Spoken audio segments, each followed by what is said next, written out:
This channel does not promote any violent, harmful, or illegal activities. All content provided by this channel is meant for an educational purpose only. গত কয়েক বছর ধরে রাজ্যের শিক্ষা ব্যবস্থার উপর দিয়ে কার্যত ঘূর্ণিঝড় বয়ে যাচ্ছে। শিক্ষক নিয়োগ দুর্নীতি দিয়ে শুরু, আর তারপর থেকে একের পর এক অভিযোগ, বিতর্ক সামনে এসেছে। বিরোধীরা বলছেন গোল্লায় গেছে শিক্ষা। দেখুন, রাজনৈতিক কচকচানি তো চলতেই থাকবে, তবে এই কথা অস্বীকার করার কোনো উপায় নেই যে সরকারি স্কুলগুলি বেজায় সমস্যায় পড়েছে। বছর শেষ, শিক্ষাবর্ষের ৭৫% টাকাই পেল না সরকারি স্কুলগুলি। বিগ ব্রেক অ্যাট 6-এ দেখুন এবার টাকা নেই স্কুলে, পড়াশোনা লাটে।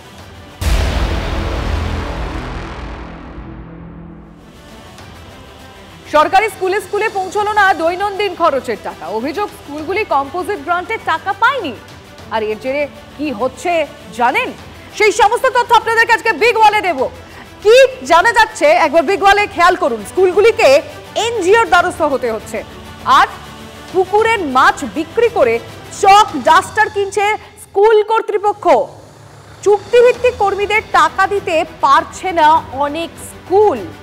রাজ্যের অভিযোগ, সমগ্র শিক্ষা মিশনের টাকা দেয়নি কেন্দ্র। আবাসে রাজ্য কেন্দ্র টানাপোড়েন। বাংলার ৩,২৮৮ কোটি কেন্দ্র আটকে রেখেছে বলে অভিযোগ করছে রাজ্য।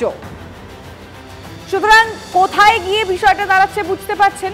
এ ব্যাপারে কেন্দ্রীয় শিক্ষা প্রতিমন্ত্রীর কি বক্তব্য দেখুন।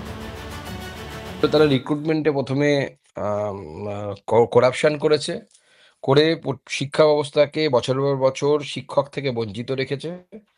এখন এই কম্পোজিট গ্রান্ট না দিয়ে স্কুলগুলো যেন আদপে বন্ধ হয়ে যায় বা স্কুলে কোনো ছাত্রছাত্রী না আসে, তার ব্যবস্থা চলছে মমতা বন্দ্যোপাধ্যায়ের তরফে এবং মমতা বন্দ্যোপাধ্যায়ের সরকারের তরফে। এই সরকার দান ধ্যান করতে গিয়ে ভিখারিতে পরিণত হয়েছে এবং বাংলার মানুষকেও ভিখারি করার চেষ্টা করছে। এই সরকার যদি থাকে তো আগামী দিনে আগামী প্রজন্ম অশিক্ষিত প্রজন্ম হিসেবে তৈরি হবে। স্কুলে শিক্ষক পদ শূন্য। এবার অমিল চক ডাস্টারও, অথচ চক ডাস্টারই তো ক্লাসরুমের প্রাণ। দামই বা কত, কিন্তু তা কেনার টাকাও স্কুলগুলির কাছে নেই। স্কুলগুলির দৈনন্দিন কাজকর্ম চালানোর যে খরচ, সেটা কেন্দ্র ও রাজ্য যৌথভাবে বহন করে। সরকারি ভাষায় সেটাই কম্পোজিট গ্রান্ট। আর এই গ্রান্টের 40% দেয় কেন্দ্র, আর বাকি 60% দেয় রাজ্য। প্রাইমারি স্কুলগুলি পায় ন্যূনতম 25,000 টাকা, আর আপার প্রাইমারি 50,000 এবং হাই স্কুলগুলি পায় 75,000 টাকা। তারপর পড়ুয়ার সংখ্যার ভিত্তিতে গ্রান্টের পরিমাণ বাড়ে, আর এই টাকাতেই স্কুলগুলিতে চক ডাস্টার কেনার থেকে বিদ্যুতের বিল মেটানোর মতো কাজ হয়ে থাকে। উচ্চ মাধ্যমিক স্কুলগুলি কম্পোজিট গ্রান্ট বাবদ পায় 1 লক্ষ টাকা, আর এবছর পেয়েছে মাত্র 25,000 টাকা। ঘাটতি মেটাতে এলাকাবাসীর কাছেও হাত পাততে হচ্ছে স্কুল কর্তৃপক্ষকে। ভাবুন, চক ডাস্টার কিনতে হবে, পড়াশোনা চালাতে হবে, তাই হাত পাচ্ছেন।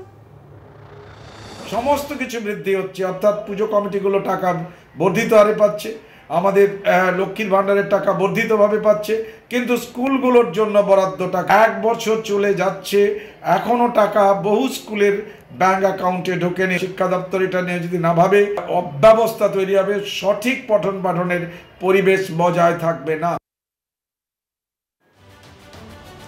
গ্রামীণ স্কুলে এমনিতেই পরিকাঠামোর অভাব, আর তার উপর শিক্ষা খাতে টাকা না আসায় মরার উপর খাঁড়ার ঘায়ের মতো অবস্থা।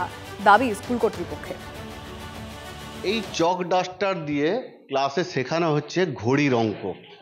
চক ডাস্টারই ক্লাসের প্রাণ। আর এই কালো ব্ল্যাকবোর্ডে চক দিয়ে আঁকিবুকি কেটে যেমন জীবন বিজ্ঞানের ক্লাস নেওয়া হয়, সেই রকম ইতিহাসের পরম্পরা বোঝানো হয়।